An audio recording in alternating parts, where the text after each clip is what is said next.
Someone's coming in from Eventbrite, working on a PhD prototyping. Awesome. Finding inspiration, yes.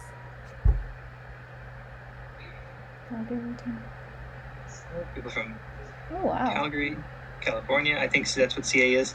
Don't judge me. I don't know my U.S. states. Could be Canada as well. UK, that's kind of cool. It could be Canada. It'd just be awkward. Sorry if I'm getting this wrong. Yes, CA is California. Yes, see? Yes. I am a geographer.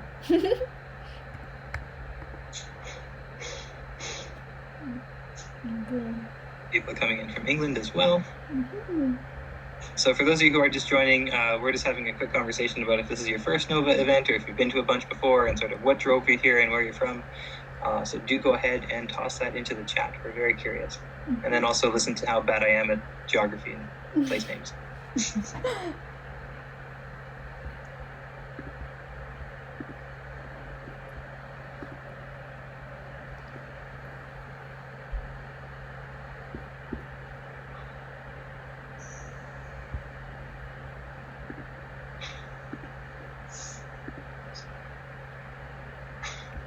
I loved Audrey's. Yeah, Audrey's was very good. Why does my presentation keep going away?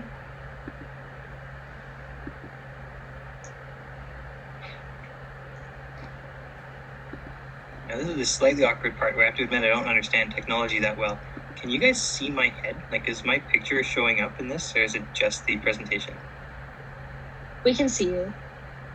Cool. You can rearrange your layout, which I'm trying to do right now, so I can see the presentation and you at the same time, but I think it'll work better once you present yours. Sure. Yeah. You know how to screen share, correct? We're going to find out. I think so. I just have to hit the present button when you're done. Yeah, correct. Okay, perfect. I will admit, when I was going through school, the hard part was PowerPoint, and you'd get a bunch of people with PhDs in the front of a lecture room trying to figure out how to make their laptop present to PowerPoint, and it was like, you take bets on how many doctoral students and PhDs it take to turn a PowerPoint on. So I always smiled when it happened, and now I don't know how to use Google Meets or whatever it's called, so it's going to be awkward, but oh well. It's okay. It's a learning experience for everybody. That's right. My life is based around learning, so this will be a fascinating learning experience. Mm-hmm. Just to let everybody know that we're going to get started in about 5 minutes. We'll start our presentation at 2:10, just so we can let more people join in. Yeah. And if you are just joining and you want to let us know if this is your first NOVA event or you've been here a bunch before and sort of what's driving you here and where you're from, that would be very interesting. Just toss it into the chat. And we are always interested to hear. Mm-hmm. Or even if you've seen our post on Instagram where we talked about some of the inventions or changes coming to technology right now, if you guys kind of want to, if you're interested and you're comfortable, we could have a little discussion about that before we get started, because there's lots of debate about all those technologies right now, all those so-called controversial technologies, and this is kind of what drive the purpose of this workshop. So yeah, if you guys want to talk about those as well, you're more than welcome to. Oh, can I join back in a minute? Yes, you can. We're starting at 2:10. Ooh, build entrepreneur skills. All right. Yes, if you can, you can watch our previous workshops if you signed up for them, or you can email us afterwards and we can send you copies of the previous workshops. So that was for Kelly, yeah.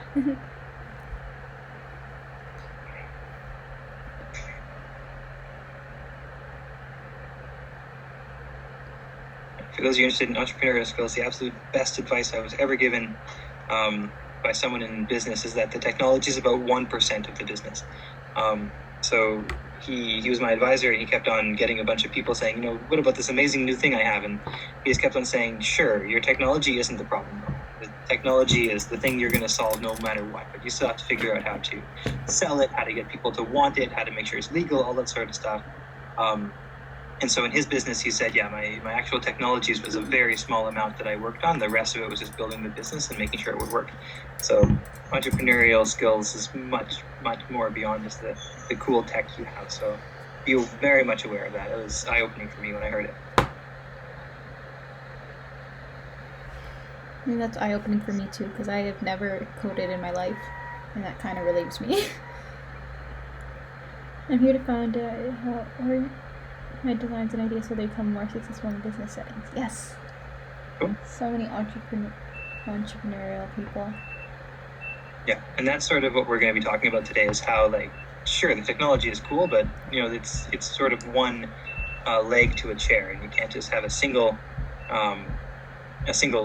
leg on your chair and it's going to fall over. So there's a couple of other things you have to consider, and there's some really neat places where it's like, well, this should have worked, it should have been amazing, it should have been fine, and it turns out that nobody really wanted it, and therefore it just sort of fell by the wayside. So we're going to be talking a bit about that as well. Mm-hmm. And the opposite, where really cool technologies that people loved and they sort of proliferated because they're really cool. Mm-hmm. Oh, Alyssa asked, how's Waterloo? Am I the only one in Waterloo? It's good. It's well, Chelsea's there. Kind of boring. I want to go outside more, and I want to go back to the university and see all my students. But other than that, it's all right. Oh, it's 2:09. We'll start in a minute. All right. Yeah. Is it hard? Oh, you were asking about the University of Waterloo. University is as hard as you make it, I think, is the answer to that question. So, like, yes is the answer, right? University is always hard, and Waterloo does not. We don't back down on our students, I guess is the best way of saying that, especially me. So if you go into mechatronics and you see me, I'm going to push you. I'm going to push you really hard. And Chelsea probably knows that more than anyone, is that I do tend to expect excellence. But you also have a lot of support, and that's true at any university. It's not just Waterloo, but you have a ton of support of people, your TAs and everything else, and they're sort of helping you to succeed. The hard part is making sure that you build those relationships in first year. So how is Waterloo? Yeah, there's a lot of support, especially in first year. And 1A, like, the TAs were really high quality, I would say. Okay. I hired them. Okay, now it's 2:10, so we're going to get started. Welcome everyone. Thank you guys all for joining our fourth and final workshop in our Skills to Success series. And we're going to be doing Building an Impactful Invention with Mike today. So we're going to just get started by introducing ourselves. So my name is Sachi. I'm one of the co-founders of the Nova Network. I just finished my first year of health sciences at McMaster, and now I'm going to let Chelsea and Imtisal introduce themselves now. Yeah, my name is Chelsea. I just finished my first year in mechatronics at Waterloo. That's actually how I know Mike. And I will turn it over to Imtisal. People are still joining. My name is Imtisal. I just finished my first year of biomedical engineering and global health at Harvard, and I think we can have Sachi start. Yeah. Just some basic presentation instructions for today.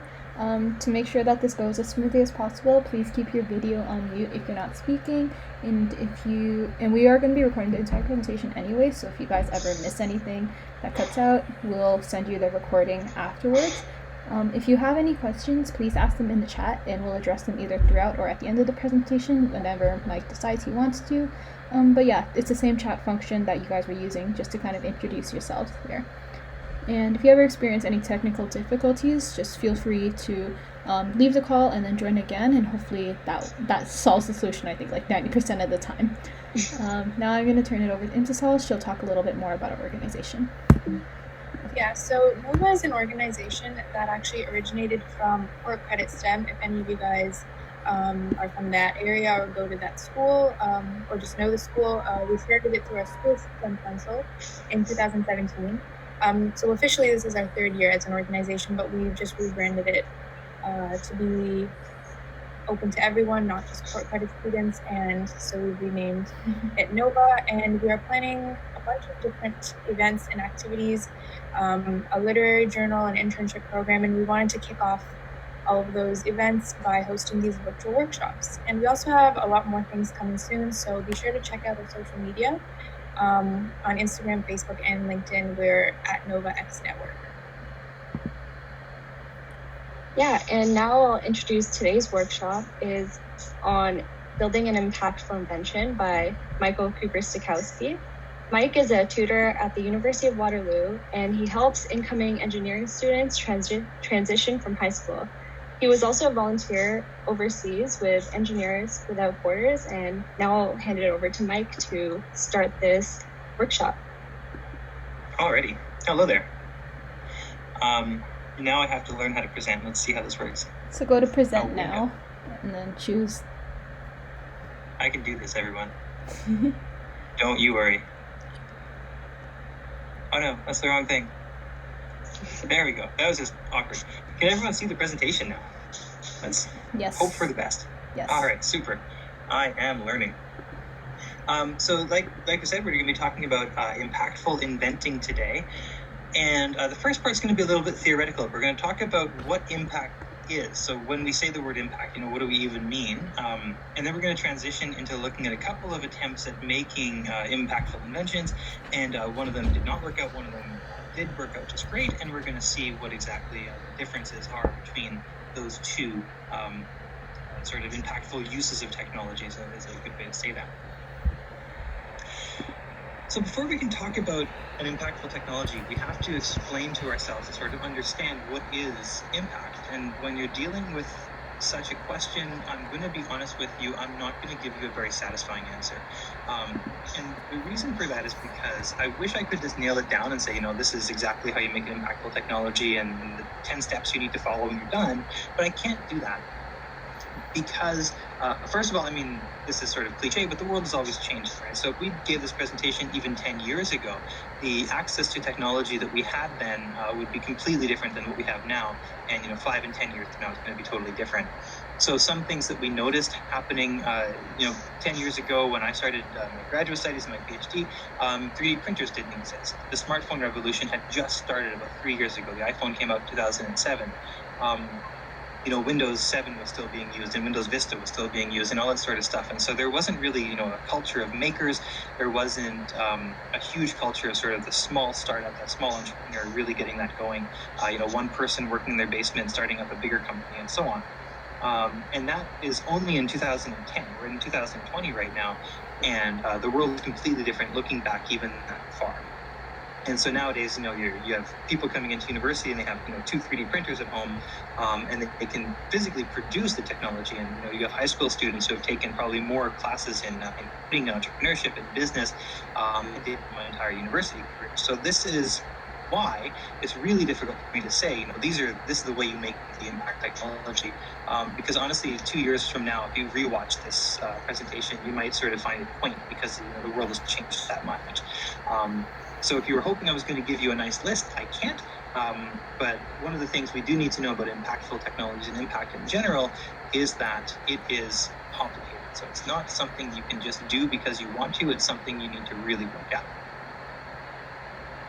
Okay, so if I say the impact of a technology, I'm going to give you a fairly vague answer to what it means when I say what is the impact of a technology. And my definition I always use is the intended and unintended consequences of the technology. So when the technology is out there and being used, what happens? And that's essentially what we're going to be calling the impact. So they might be positive, and example of that could be, for example, the smartphone. So with the smartphone, I can connect to a bunch of different people. I can right now during this quarantine time still keep in touch with my parents, for instance, over even a video chat. And again, 10 years ago, that wasn't something we could do. So that impact of the technology allowed me to connect with them. But they could also be negative. So, my smartphone also has a lot of localization stuff, a lot of tracking. And I essentially become a product because every single web search I do goes into this giant database to try to sell me more things and track my my spending habits, track my location, everything else. And so there's this privacy issue. There's a negative impact of technology or negative consequence. And it could also just be neutral. So I'm going to move away from smartphones now. But, we don't use typewriters anymore. We use computers, but we're still writing documents. And so realistically, it hasn't super changed that much. We can write a little more crap because we don't have to worry about wasting paper. But honestly, it doesn't really matter. We're still writing letters. We're still writing documents and that sort of thing. So that's sort of an example of a neutral consequence. And it's pretty vague. Right? I wish I could tell you, this is how you detect impact. But you can't, and the reason for it is because it is such a complex thing. So I have multiple questions that we need to sort of think about when we're talking about what impact is. And the first one is, what counts as a consequence? To who does this even count? So taking, for example, the smartphone, I can connect with my parents over a video. Well, I could also just gone to see them, right? Realistically, I could have just done that, maybe not during quarantine, but for the most part, I can just go and see them. And so, is that a consequence that now I can talk to them on video? Is it good or bad? Who knows, right? This is something that we need to discuss about technology. And the important question as well is, who is intending, or whom is intending these impacts to happen? So the idea of, one inventor in their basement working on this, game-changing technology is, sure, it happens, but it's unlikely. So what really we have is the number of different people working together, either in an actual formal organization, so this is like, you go work for Boeing, or you work for Intel, or whatever it is, or a startup, or, an informal, like the maker culture that's sort of existing right now, where a bunch of people are sharing ideas over the internet. So I might have a really cool idea for, a smartphone camera enhancement, but I was only intending to use it to take pictures of the moon. And you, because you're, biomedical engineer, you realize, oh, wait a second, I can actually use that for imaging the inside of the eye. So I didn't intend me making this thing to take better pictures of the moon to make an impact in medical technologies. And so when I'm making the technology, maybe the inventor is not the best person to decide what their impact is supposed to be. A really famous quote by Mark Zuckerberg of Facebook fame. Companies flocked to him once Facebook blew up, and they said, how can we make a social network like yours so that our customers can really engage with us? And he just turned to them and said, you can't, right? You're not capable of causing that to happen. It wasn't just Facebook, the technology, it was Facebook, the idea, and the social network, and everything else coming together. And that certainly wasn't his intention when he created it. And now it certainly has gone into an interesting direction with privacy and spread of misinformation that I'll bet you also wasn't intended when it was created. The words good and bad, or positive and negative, come up a lot as well. So, for example, we say it's a good, positive to the world, or it's negative to the world, but that was way too cut and dry. So usually when we're in a bigger lecture hall, I love to ask questions that are always fun, which is, who's here has heard of CFCs, or chlorofluorocarbons. I'm not going to do that here. It normally just involves people putting their hands up. When CFCs came out, chlorofluorocarbons were basically a non-toxic refrigerant. So it enabled people to have refrigerators in their home. This was in about the 1940s. And everyone's like, these things are amazing. They're net positive, there's huge economic impacts, they're not toxic, and we can have greater food security and so on. But it also destroys the ozone layer. But we didn't know that for decades. And so, are CFCs good or bad? It's not really a question that could have been answered in the 40s. Now that we know how dangerous they are, I think it's a pretty clear-cut answer. They're quite bad for you. But in the beginning, in the 1940s, people were singing their praises as this amazing revolution. And so even just saying, oh yeah, this technology is a net positive, I don't think we can really do that. And I think that's something you're going to have to grapple with as you go into your inventing careers, I guess you might say, your entrepreneurship careers. What is the time scale? So this goes back to the CFC idea. I made the CFCs, and then next year, suddenly, we have these refrigerators out in the market. So within a year, it has amazing economic benefits and amazing benefits to food security, and people can suddenly keep food for longer. But over the scale of decades, we have this environmental degradation.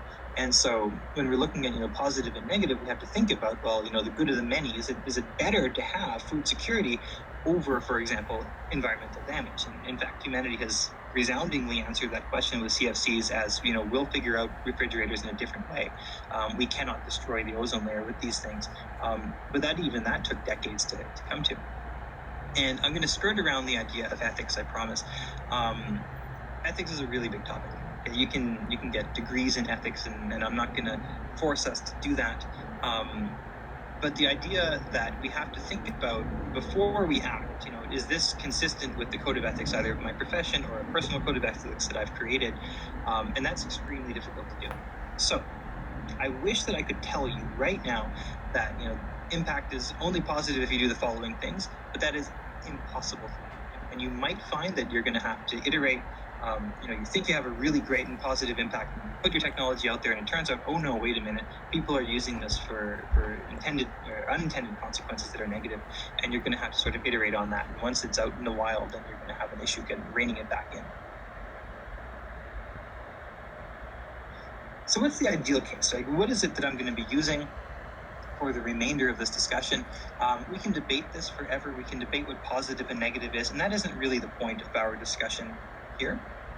So what I'm going to say is we want to make the world, whatever you want to define that as, better with your invention. So I'm going to leave that to define, I leave you guys to define that for yourselves. What do you mean by the world? What do you mean by better? Honestly, what do you mean by your invention, right? So, is Facebook really a new invention? Is it just a bunch of web technologies that was put together? So one of the questions, I'm not going to address too many of them, but one of them was, what if you want to combine two inventions? Well, that could be a totally new thing. We call it, maybe we call it innovation instead of invention, but what does it matter, right? You're still changing the world with your industry. And so I'm not defining those things. So let's just presume that everyone knows internally and for themselves that we're trying to make the world better with our inventions. And whatever that means to you is what that means to you. I'm not gonna fight that for you.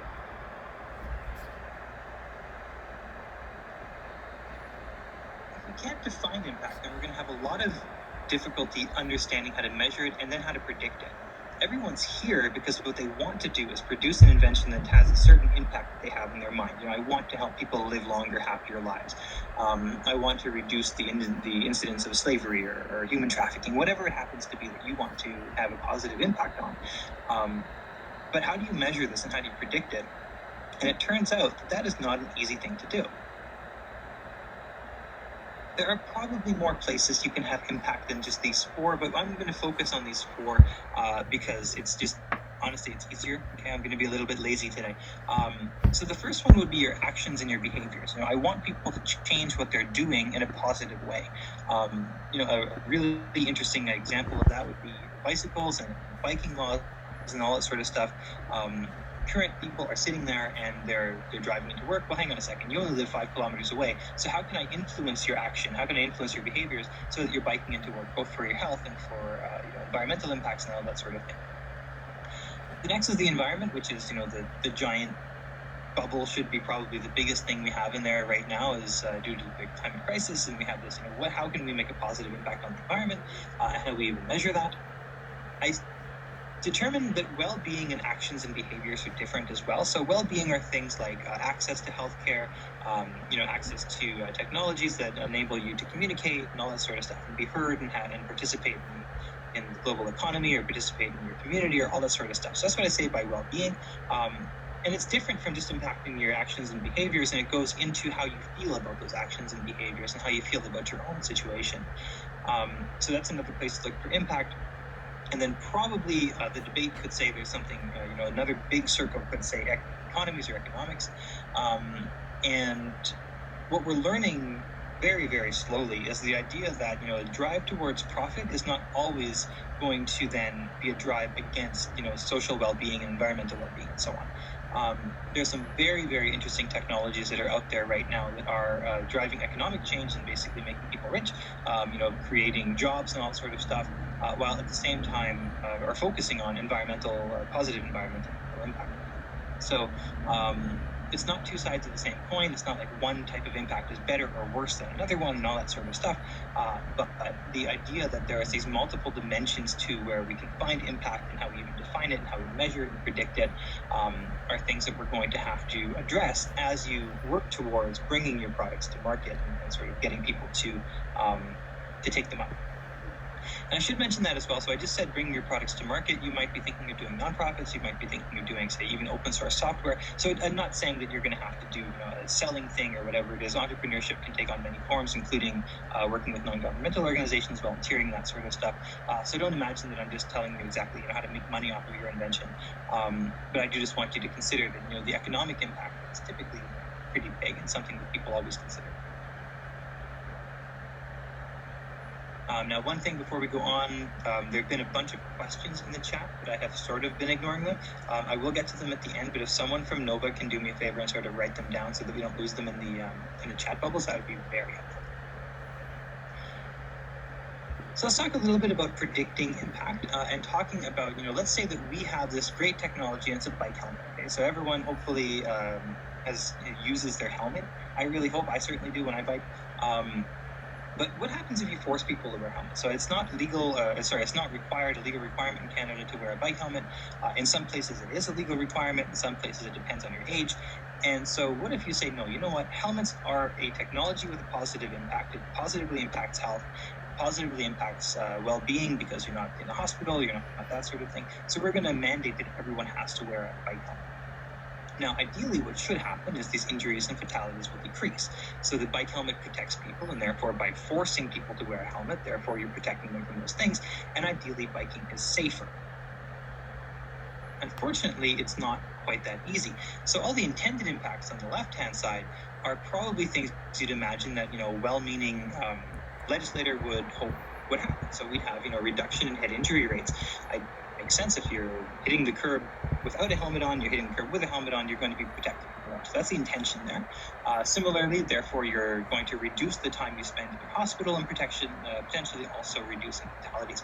So that's the idea, right? Protecting people with PPE, with personal protective equipment, or bike helmets in this case, should therefore, lead to healthier people who are biking more.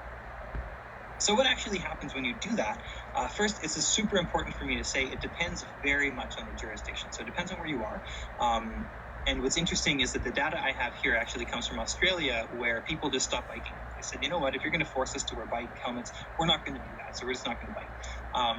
And so what happens absolutely is that minor head injuries decrease. There's no question on that. Because that's what the bike helmet is for. So if you're wearing one when before you weren't, you fall, you're going to be protected against that. However, if you look at the serious head injuries, and you don't just look at the sheer number, but you look at it in terms of hours spent cycling, there's no actual clear reduction. The reason is because most people who are forced to wear a bike helmet who normally wouldn't just stop biking. And so if you look at the numbers, maybe there was 10,000 head injuries that are serious last year, and now there's only 8,000 because we have these the helmets laws in place. Well, suddenly it looks like these helmet laws have really worked. But if you also really look at it in a more proper statistic, if you compare it to now the number of hours spent cycling as well, you see that's reduced.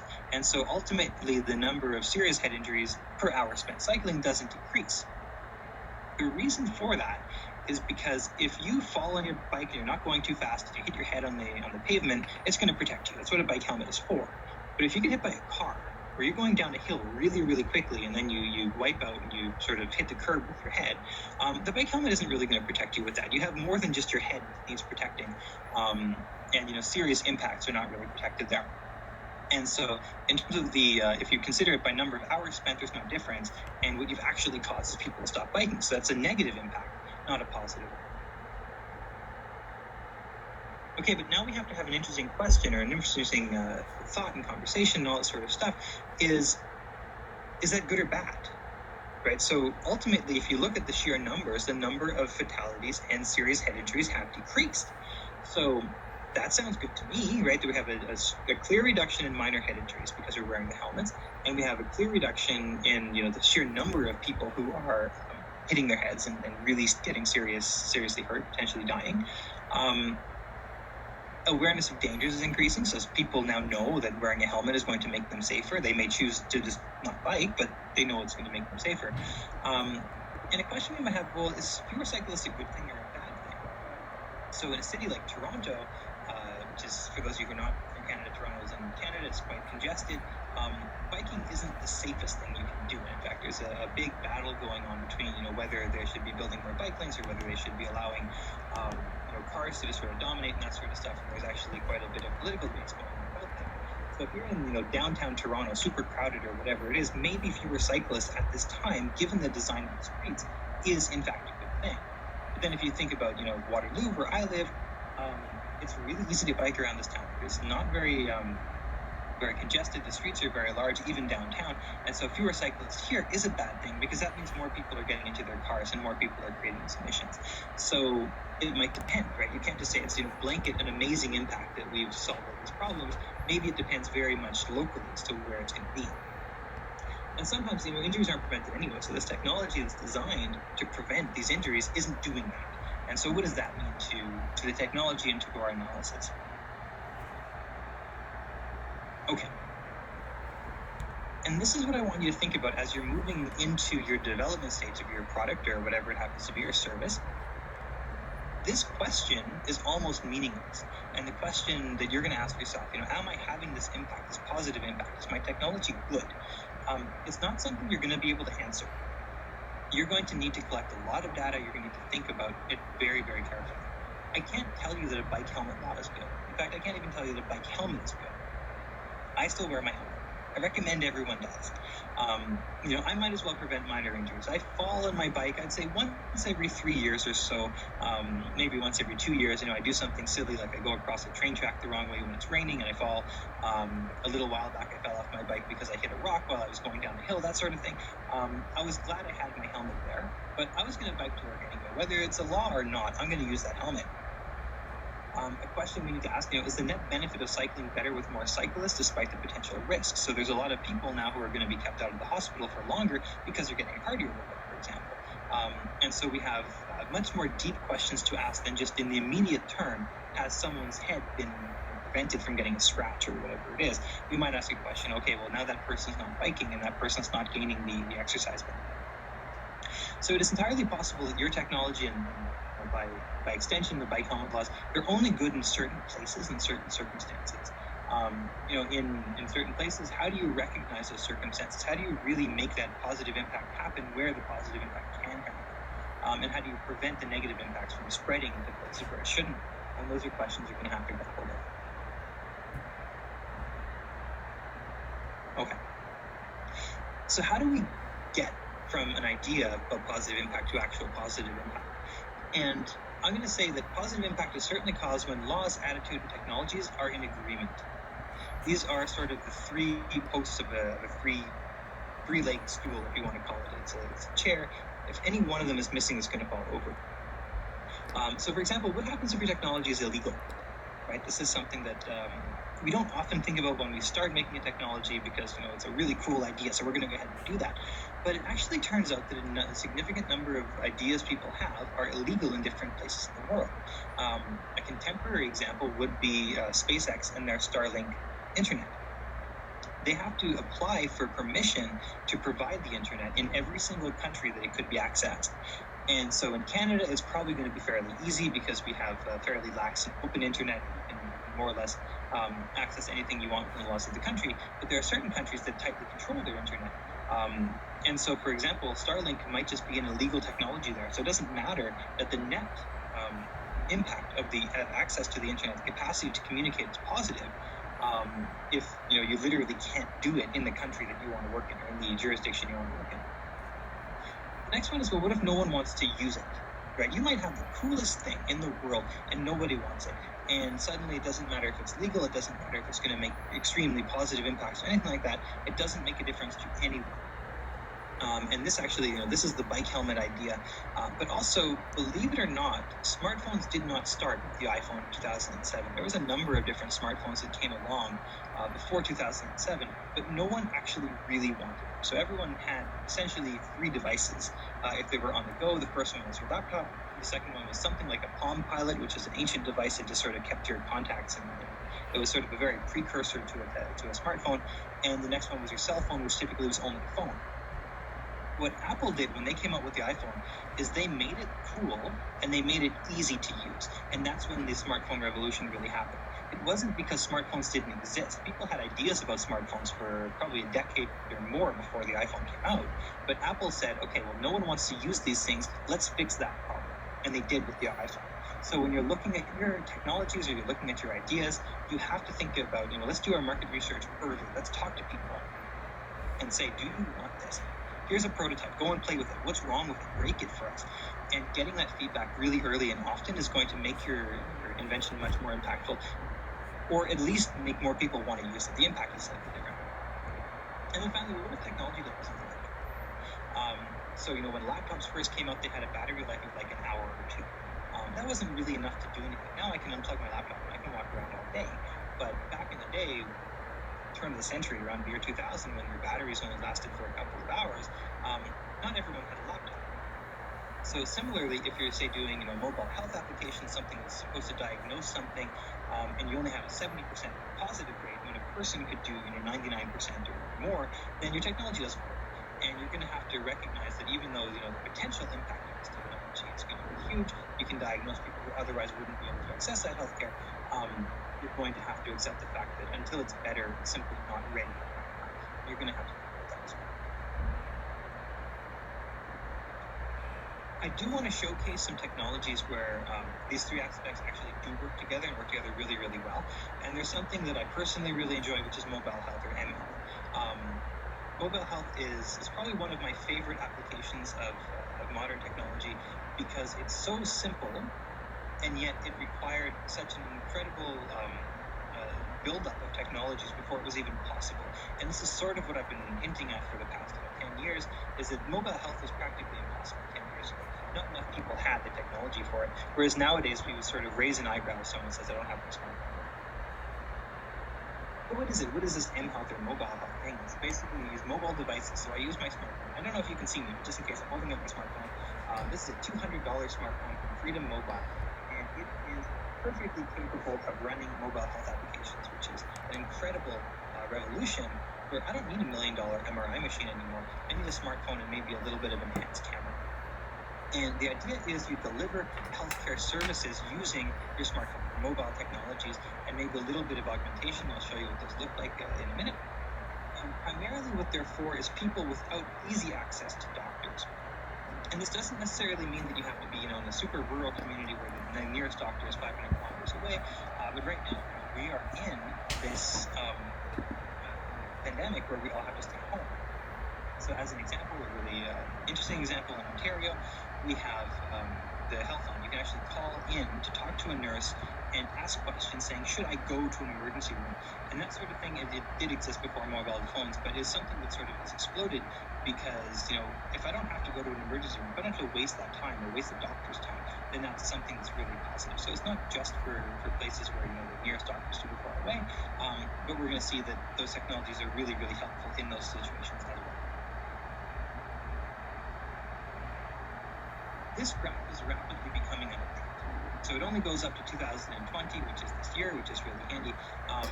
And we're looking at two things here. So the first is global smartphone adoption.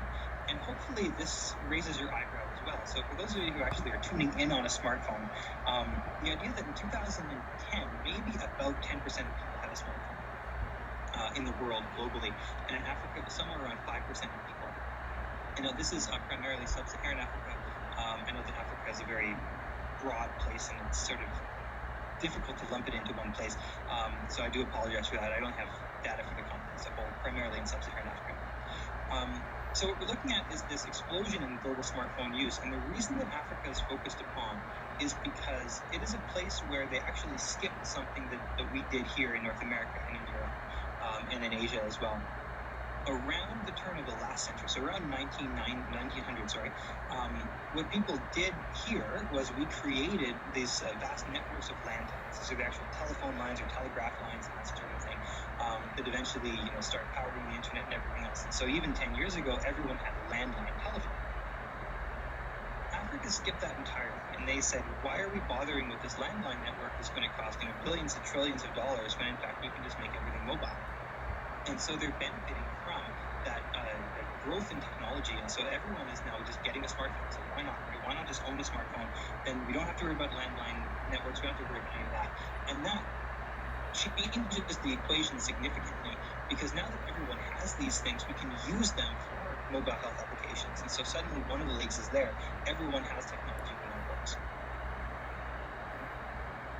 So what is this, successful implementation? Well, this is healthcare delivered by the smartphone. So the first thing we need is practitioners, healthcare practitioners, people who are, doctors who actually know, what they're looking at. They're taking, for example, diagnoses and everything else. If those practitioners weren't there, then it doesn't really matter how cool the technology is or how cheap it is, because no one's going to be giving you expert medical advice. Then it's not just that, because you have to accept the fact that people are coming in, taking a picture, taking your data from with a smartphone and sending it all over the world. So society has to be okay with that. Law has to be okay with that. You have to be able to say, I am okay with you taking my medical information and shipping it off to a different country. And then the final one was technology, which, if you look at that graph from last slide, 10 years ago, we couldn't do this, right? We had 5% of people in Africa, maybe 10% or 12% of people worldwide who had these smartphones. The adoption wasn't there, and it exploded in the world. And now now suddenly it's hard to find someone without a smartphone, and now suddenly that technology is there. All those three things come together to make this an impactful suite of technologies. Let's take a look at some different ones. So we're going to start with the fairly mundane, it's a smartphone, so let's use it as a phone, and then we're going to talk about some technologies where we've actually augmented these smartphones. Phones are phones. Their original purpose was to communicate voice and text, actually just voice in the beginning and then text afterwards. And so we can use that just for diagnosis. I can call a doctor in Ontario, I can call a nurse, and I can say, hey, something's wrong, my arm hurts, whatever it happens to be, I have a fever. I can explain my symptoms and I can get a recommendation, either what should I do, should I take a medicine, should I go to the emergency room, that sort of thing. So that's going to save me from having to go and find myself a doctor. And if I'm in a rural community where the nearest doctor is 300 kilometers away, I'm not going to have that opportunity anyway. And so now I suddenly have that access, and I wouldn't have had that access without this. The next thing you can actually use it for is alerts, since this could be, broadcast alerts. If anyone does live in Ontario, you probably may have noticed a couple of months ago, we got an alert about the COVID-19 crisis, and basically instructing us we need to stay home. And so that's something that, again, in the days of the landline, you couldn't do that. You couldn't just send that alert to, 3/4 of the population all at once. And you can also remind your patients and inform them and be like, hey, have you taken your pills today? Have you done your exercises today? You might be able to tell a patient, oh, there's a recall on those pills. Don't take them. You have to come and get new ones.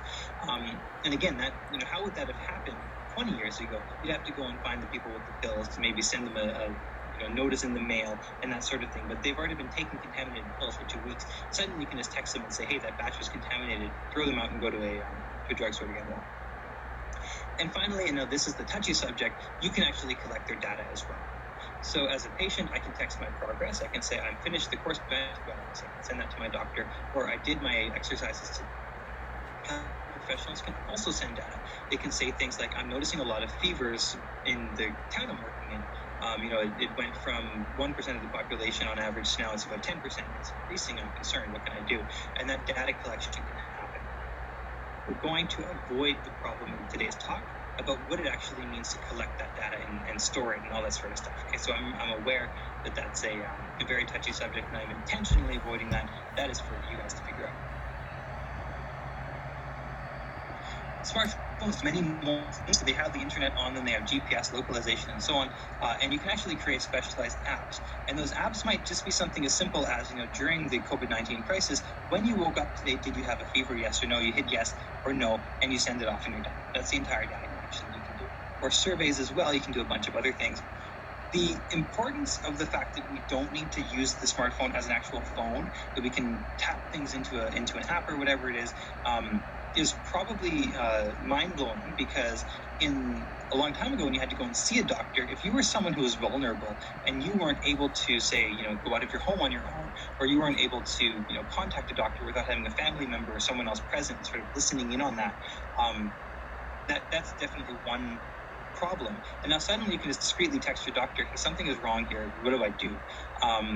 And that's a mind-blowingly different way of interacting with healthcare professionals. It suddenly opens it up to people who otherwise would be afraid to access that. And that's why the idea that we can use it as more than just a phone.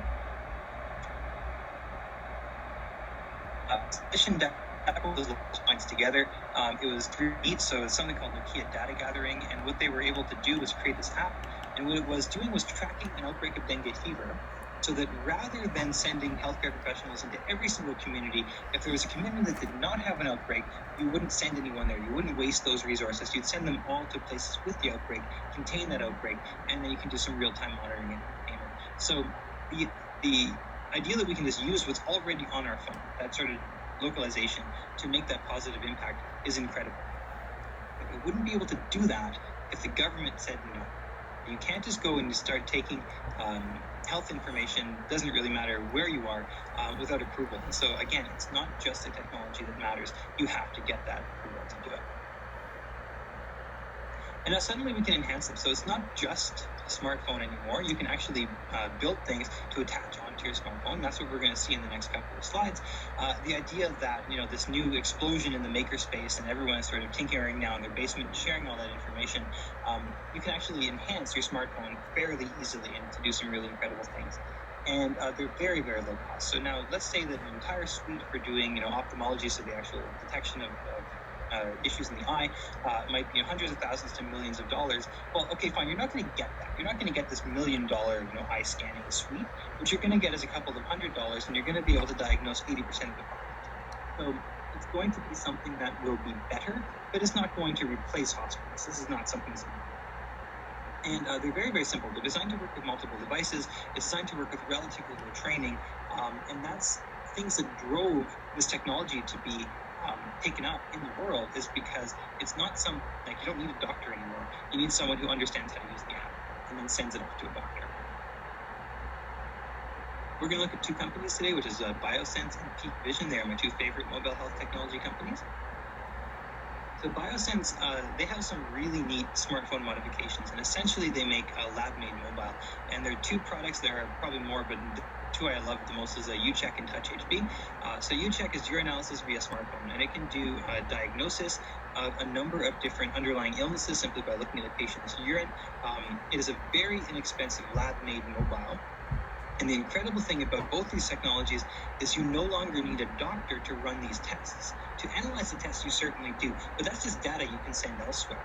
To run the test, to actually look at the actual, chemical strips or whatever it is, you don't need to be a doctor for that. Touch HP is similar. It's anemia detection. It sort of detects the amount of red blood cells you have, essentially, and it just uses a modified smartphone. That's what they look like.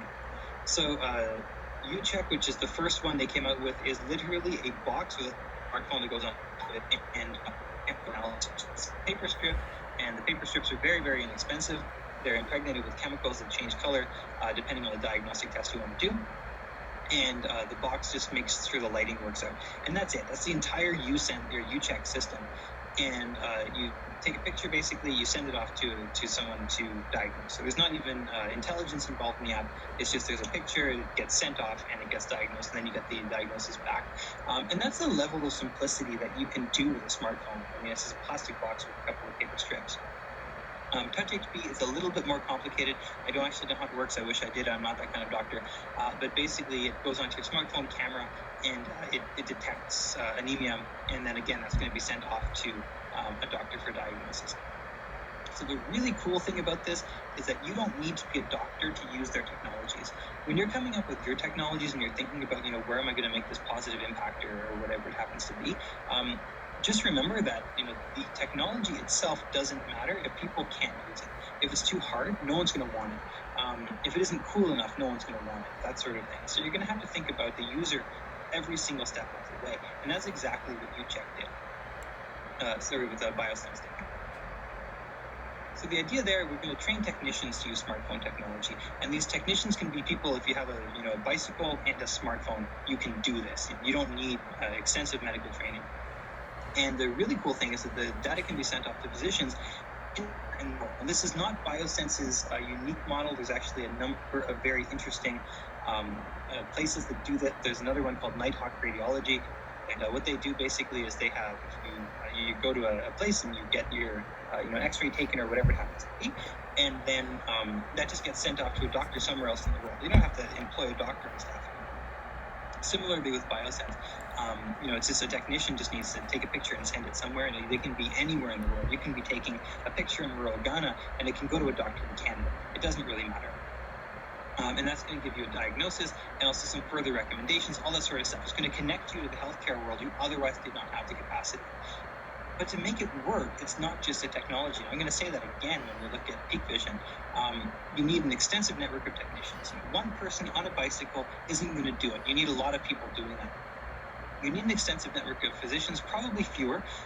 You need, someone who can look through these pictures every single day, notice that there's an issue, and send out the diagnosis. With one person, again, it's not going to work.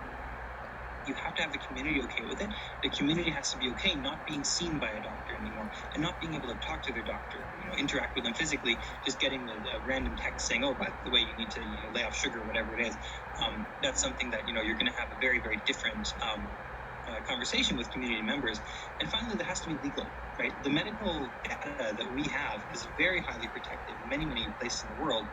You can't just go in with a medical technology and it elsewhere. In fact, if you look at a number of medical technologies, even in Canada, there's questions about where and in which country is that data going to be stored. So, is it in a big database that's stored in Canada? Okay, that's a little bit different. But what if that database is in, Europe or the United States or somewhere else? Suddenly, the laws around that data are very, very complex. And so you have to make sure that, whatever it is you're doing is legal. Which brings us to Peak Vision. And Peak Vision is another one of my favorite companies, like I said before, and they actually started not with the stuff on the left-hand side. The left-hand side is their smartphone modifications. They cost about $100 to $150 to have essentially an ophthalmology lab in your smartphone, which is amazing. It's something you can carry with you in your pocket, and suddenly you can do retinal imaging, you can do all that sort of stuff. And, that didn't exist 5 years ago. But what they started with was just this app here, the thing that basically does the vision checking. It puts up a letter, and you read the letter, and that's going to diagnose whether or not your vision is 20/20 or 20/100 or whatever it happens to be. Peak Vision began by considering the community and primary healthcare and the laws and secondary healthcare. They talked to everyone before they launched their app. And so they have an innate understanding of what do our community members want, and is it legal to do this? They talk to people, they sort of have all these stakeholders working together to produce the most impactful technologies for them. And that's something you can consider as well, which is that if you have an idea that I'm going to help people in long-term care homes, go to a long-term care home. Maybe not now, you're going to wait until the pandemic is over, but go there and talk to people. Don't just make what you think they want. Go and talk to them and see what are the barriers. Why aren't you getting this technology? Why aren't you getting this benefit yet?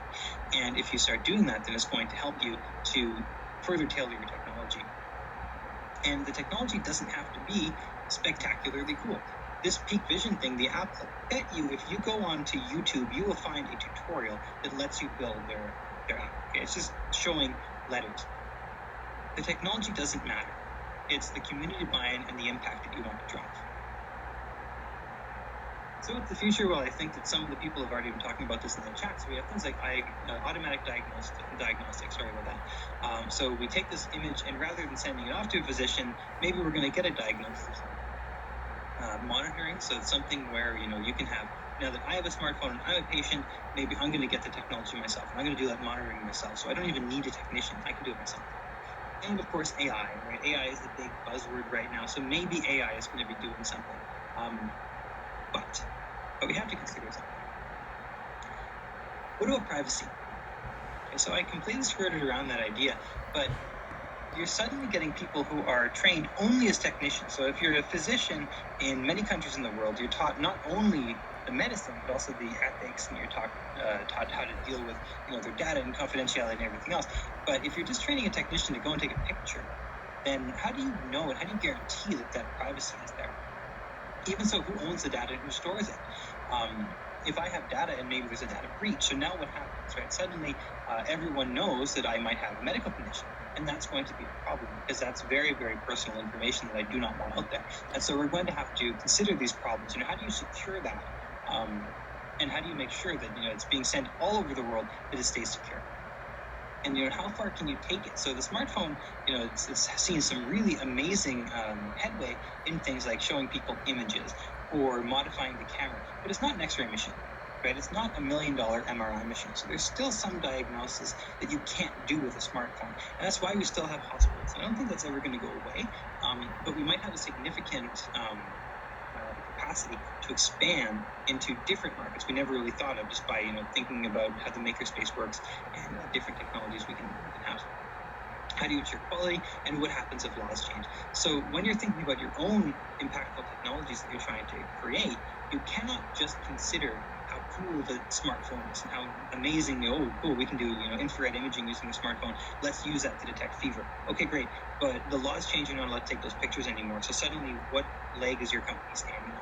You have to consider more than just the cool technology. That is the end of my talk, but I'm going to shamelessly plug Engineers Without Borders Canada. So as it was said in the beginning of my talk, I did go overseas. That was in 2006. It was a while back. It was one of my co-ops during my university career. But it was actually founded in the year 2000 by two engineers. And they sort of were sitting around saying, well, why don't engineers have have this sort of sense of social impact. And they began with more or less what you would expect engineers to do. We're going to go into communities and build bridges and give them, water and all this sort of stuff. And their original mission was technology can drive extraordinary change. They realized pretty quickly that the problem in the developing world has nothing to do with the technology itself. Okay, there's a lot of organizations that go in and they build the bridges and they build the wells and everything else, but then those things get abandoned. They sort of fall by the wayside. And they started asking questions, why is this happening? And they realized the actual thing that needs to be worked on is capacity building, the capacity for the community to take ownership of this technology, the capacity for the community to sort of support itself. And so their mission has definitely evolved into advocacy, and they specifically focus in sub-Saharan Africa. They're not that giant organization, but for those of you who are in Canada or affiliated there, you can go to their website, ewb.ca. For those of you who are not Canadian, there's Engineers Without Borders all over the world. They are not related, unfortunately, so they're all sort of vaguely the same. The idea that technology can drive extraordinary change, but you probably have a very similar organization somewhere in your country. But with that, I'm going to thank everyone for listening and open the floor to questions. I don't know if Nova wants to take over this one. Yeah, I'll just post all the previous questions. Sure. I will stop presenting.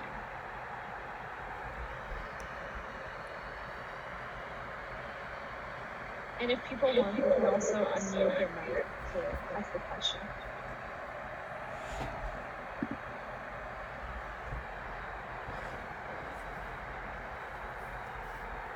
And they're all in the chat now. Oh, I see. I have to scroll down. Sorry. Awkward.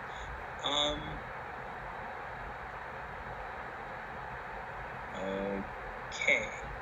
So I'm going to start after the OMG wow. So the question that I see is, what if every idea has been taken? This is actually a really interesting question, and it's something that really comes up in entrepreneur studies a lot. What if someone takes my idea? And the thing I tell a lot of aspiring entrepreneurs is that your idea actually isn't worth much. Everyone has a million really cool ideas and a million ideas of, how can we make this neat technology? How can I make $1 million? All this sort of stuff. The technology isn't the important thing. So sure, someone probably has an idea, like let's say that you want to make a blood sugar monitoring device that can attach to a smartphone. Someone's probably done that. As long as you don't run afoul of their patents, if you can make it so that the laws agree with you, everyone's going to be using your technology because it's easier, that sort of stuff, then you're going to be successful. Other thing you need to consider is that there's a lot of non-governmental organizations, but also companies, and if they align with your mission, and they align with your own beliefs and what you really want to make an impact in the world, why don't you just go work with them? One of the big problems actually in the sector of development, international development, and non-governmental organizations is that everyone who thinks they have this great idea makes their own NGO, but in fact, if you just do a little bit of research, you might find one that is like exactly what you want. It's already established, and then you can jump in there and start making a positive impact. So you don't need to create everything from scratch, is I guess the answer to your question. And I'll bet you that even if your idea has been taken in the sense of, broadly this technology is the same as mine, you can still look at that technology and say, okay, why isn't this all over the world? What's preventing it from being amazing? And then you can innovate. I hope that answers the question. If not, sort of toss the follow-up in the chat and I'll get to it as I... Okay. Once you have the idea and consider the privacy aspect of it, what do you do next? So do you drop the idea if it breaches individual privacy to a certain extent? What an interesting question. I think the answer historically is clearly not. So for example, if you're looking at Facebook or Google or whatever it is, anytime you Google something, they take your data. So the answer to that is clearly no. The deal about breaching individual privacy isn't that it's a bad thing to do on its own, right? If you're doing, say, medical imaging, you need to send a picture to a doctor. You have to do that. And so technically that breaches privacy because now my picture is being shared. Maybe it's with a trusted person, but it's still being shared. The problem with privacy issues that people are having is that you lose control of that data. You lose control of your intellectual property, or you lose control of your health care, you lose control of all that information.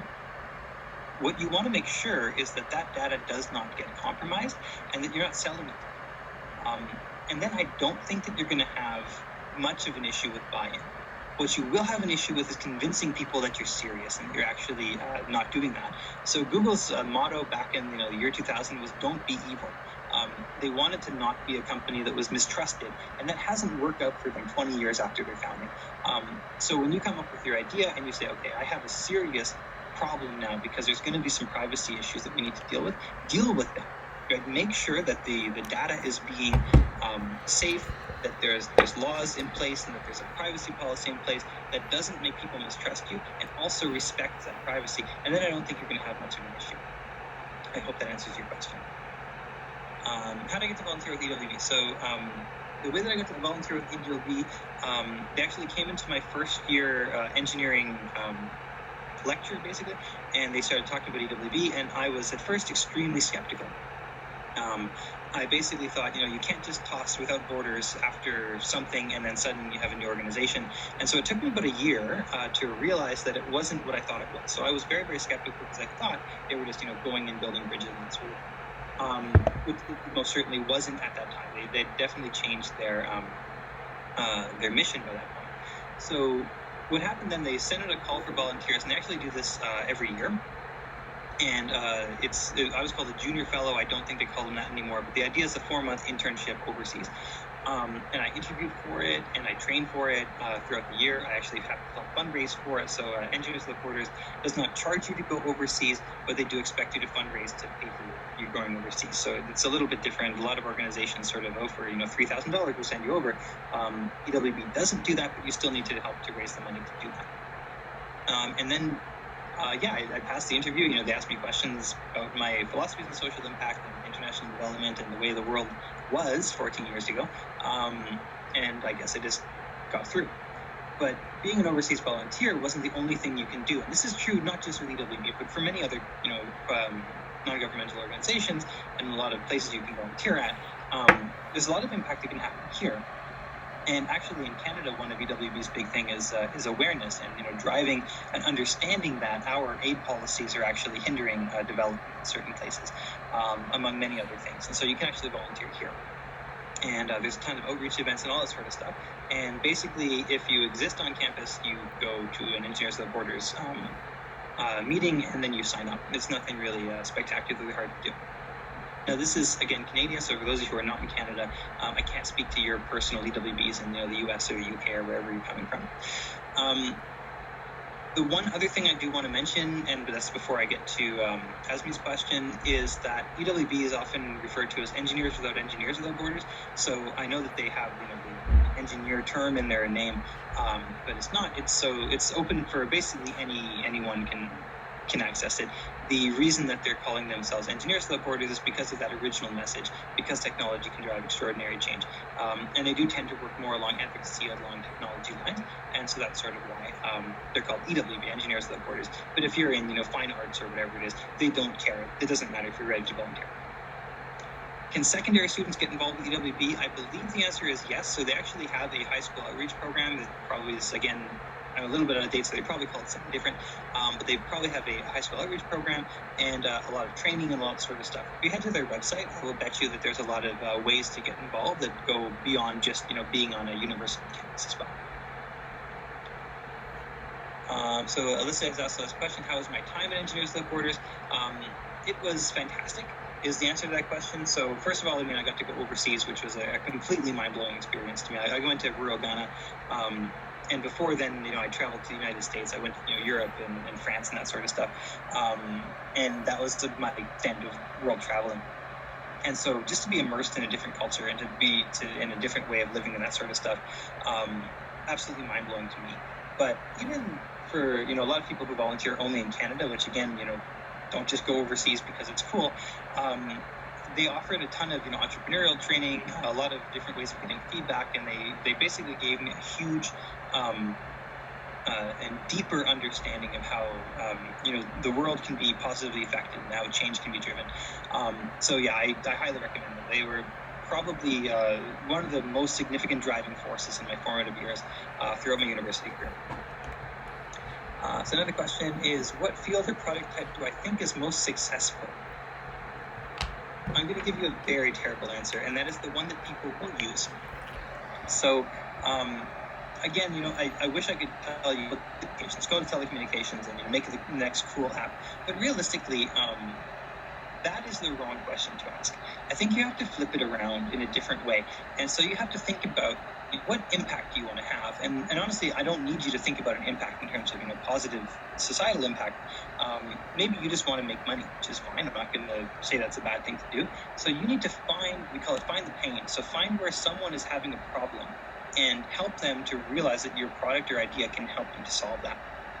And so pretty obviously around, if this was 13 years ago in 2007, the iPhone has just come out, the answer is clear. Go and work on smartphones. Nowadays, probably the answer to that is going to be healthcare. It's probably going to be renewable energies and that sort of thing. But I think that isn't entirely fair, because what you should really be doing is something you're familiar with and something you think you can make a huge impact with on your own. And so that's going to involve you, talking to people. It's going to involve you experiencing different things. And what you're going to find is that people have been successful doing almost anything. Someone who really wants to make an impact selling violins is going to be able to set up a really good violin store. So that's not quite the question you should be asking, but instead you should be asking things like, where do I think I can be successful given my skills, given my interests, given things that I'm going to stay up until 3 a.m. working on this. Whatever that is, that's what's going to make you more successful. Another question, what if you want to combine two inventions? Go ahead. The smartphone is not actually a new thing. So cell phones had existed since the 70s, the 1970s that is, and the idea of a phone existed long ago, long before that. And, internet technologies, even by the time the smartphones were just becoming a thing, were pretty well established. Around the year 2000, I know that it's 20 years ago, but the internet was still pretty well established, and we had something called Web 2.0 happening.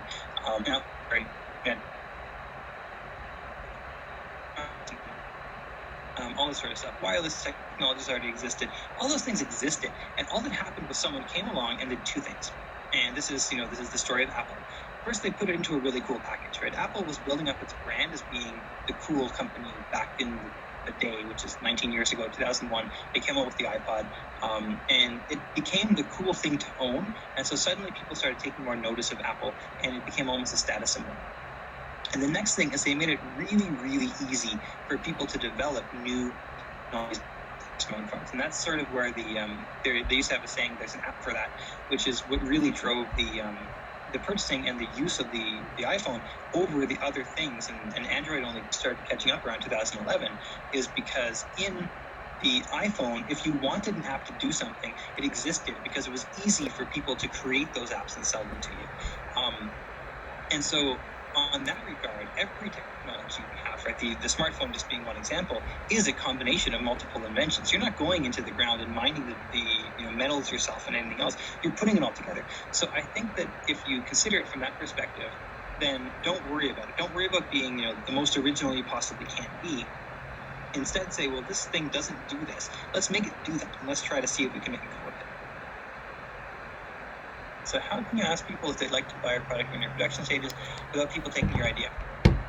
This actually is advice that I was given when I had a startup company for a little while, and I asked the very same question. It's like, I want people to use this, but I don't want them to steal my idea. And my business mentor said, no one wants to steal your idea. Okay, so he said that in his 20 or 30 years of working in entrepreneurship, and he was a serial entrepreneur, he kept on making startups and selling them, he never once was concerned someone was going to steal his idea. And it's not because someone was actually not going to steal the idea, but it's because ideas are not actually that unique. I do go back to the smartphone, but back in 2006, 2007, everyone knew people were working on smartphones. That wasn't what needed to be protected. What needed to be protected was, the exact plans for making the iPhone. And of course, that's important. That's your intellectual property. But in terms of, people knew at that time that a phone that could also access the internet and also had, really easy to use user interfaces, that wasn't a new idea. And no one was really going to sit around saying, okay, well, someone's going to take this genius idea from you. And so what you need to do, the first thing I would recommend you do is talk to people that you trust, who would need the technology. So, if I was making, say, new computer technology, I wouldn't go to my mother. She's not the most tech-savvy person, but I certainly would go to my colleagues at work. and I trust them, and I know they're probably not going to steal my idea.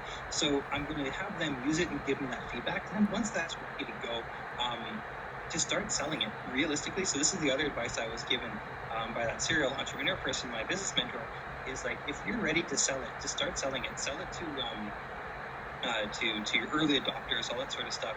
Get people who love your product to champion your product and start selling it for free for you. Just tell other people, hey, this thing's amazing. You need to go and get this thing right now. And by that point, you're already an established company. They call it actually the minimum viable product. The idea goes that, you have, what is the minimum thing I can sell, and then make better. And so at that point, just jump right on into it. You're in production stages. Well, maybe you need to lower the bar for what production means, get your prototypes out there, and start getting people to pay you to advertise for you. Another question, once we have an idea, we need to register. Do we need to register it? Like, how can it be recognized? That's a topic for a whole different workshop, but I'll give you the quick answer to that question as to, I have this idea, what do I do with it? The first thing is, as soon as you write it down, you've copyrighted the thing you've written down. So that doesn't mean you have a patent protection over your invention. What it means is you have a copyright over the plan. So no one can take a picture of your plan and reproduce it. And so that protects you at least a little bit. And then there are two additional things you can do, but realistically, it's really difficult to do. With the easier one being trademarking it. So basically, a trademark is the capacity to use a distinctive thing, maybe a distinctive brand name or whatever it is, to sell that product exclusively. Those are fairly easy to get. You just go to the Trademark and Patent Office of Canada, or the US has the same, very, very similar, and basically every country in the world has one. And you register. It doesn't cost a ton of money to register a trademark, and then you have your trademark there.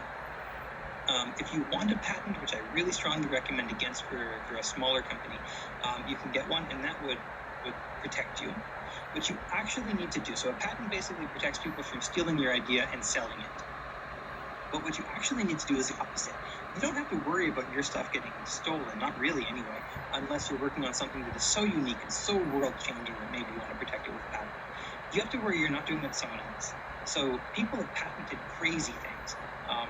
I don't know if you guys remember this, but probably about 10 or 5 years ago, Samsung and Apple were in a legal dispute over a rounded rectangular form factor. That is the form factor of a cell phone. It's called the design patent, and Apple actually won $2 billion settlement from Samsung because Samsung's phones look too much like an iPhone. And so you actually need to do the opposite. You have to protect yourself from stealing someone else's stuff unintentionally. And if you are, half of this comes from this one patent, you may have to license it and pay that person. But for the most part, the vast majority of our consumer goods, they're not really patented. A lot of them because patents have already run out. So for instance, the wireless, Wi-Fi chips in my phone, they're not patented. They don't need to be because the technology is already so ubiquitous that nobody really patents it anymore. And if you're coming to something where you're a little bit concerned people are going to steal your idea, again, that's unlikely to happen. But if you are concerned about that, then there are protections, but they are very expensive. So to get a patent, it's anywhere, they say, from $1,000 to $100,000. I have spoken to a patent lawyer. I have a really good one coming in. He does lectures in the University of Waterloo sometimes, and he basically says he's never seen someone get a patent for less than $10,000. And the vast majority of people who ask him, should I patent this? The answer is no. Just go ahead and sell it. No one's going to really care. So you just need to be aware of that as well. How can I find motivation every day to try to make a positive change in the world? I wish I had an answer for you. I don't really hold myself up to that standard. I certainly have worked with people who do, or at least I believe that they did. I think that's not a standard you need to hold yourself to. It would be really nice if everyone in the world would, hold themselves up to this amazing standard of, let's, drive positive change in every single action I do. But I don't think that's fair to expect of anyone.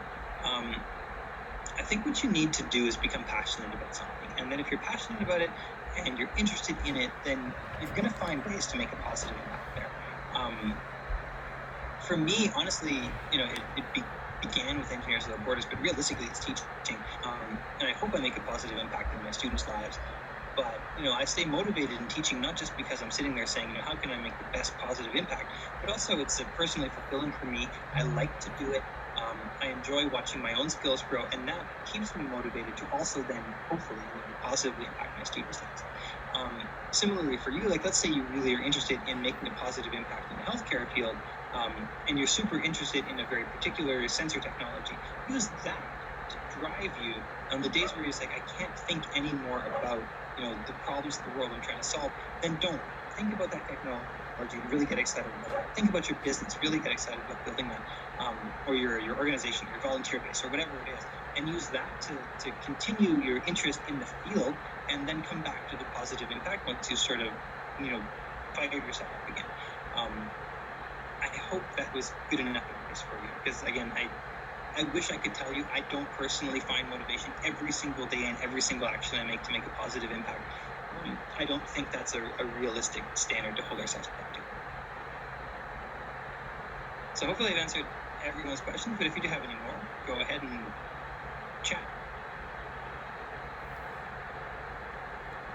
Yeah, we can wait another minute for a question.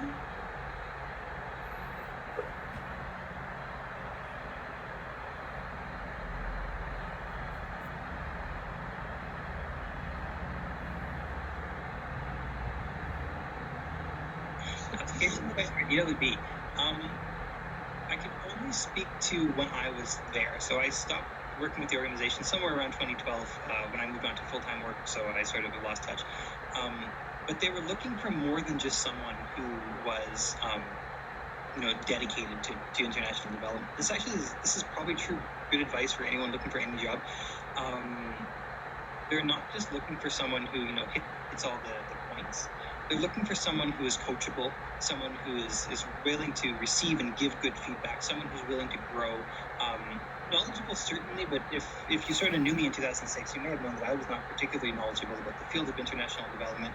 I'd really rarely been outside of Canada, and then I've only been to Western countries when I was. So I was certainly not, the poster child for someone who should be going over. But what they saw in me was someone who would get changed significantly and profoundly when I went over, make a positive impact, because I hopefully, showed them I had that passion that I really wanted to succeed and that sort of thing. And I really wanted to make that positive impact. Were they probably technically better people there? Were there people who had gone through international development studies and had, 3 years of readings and theory? And yes, there were. But I was able to beat them out because I was able to show that, I'm there to learn, and I'm there to be, giving this experience, but also getting as much of experience and bringing it back to Canada. Similarly, honestly, they say you're applying for even something more mundane, like a web development job.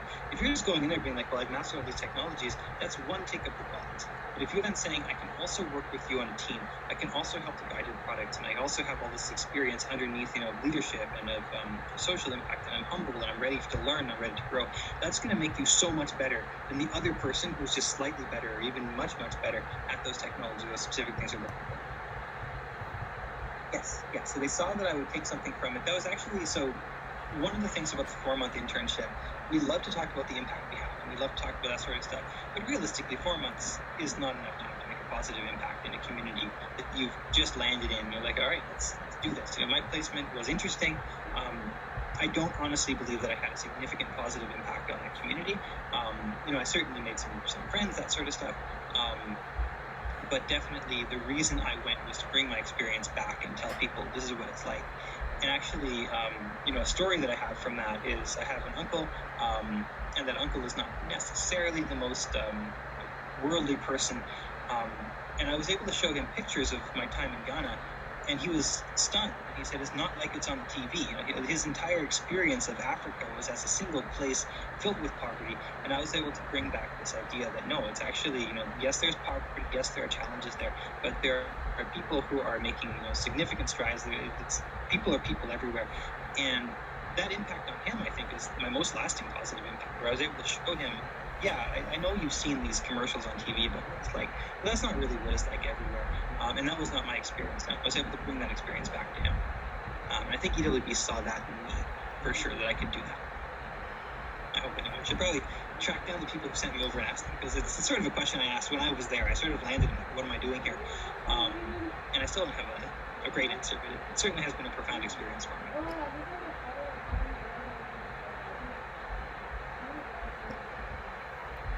Awesome. Well, thank you, Mike, for joining the Nova team. If those are all the questions, I guess we can fun to hear. But thank you so much for coming and sharing your experiences. And thank you to our audience for this workshop and all the past workshops and joining us for Sports to Success. Keep an eye on our social media, and we'll be posting more events and opportunities for the next month. And Mike, if you could stay back for like 15 minutes with the Nova team. Sure. Great. Thank you, And everyone. everyone, the feedback form that's about to get sent out to you. Yes.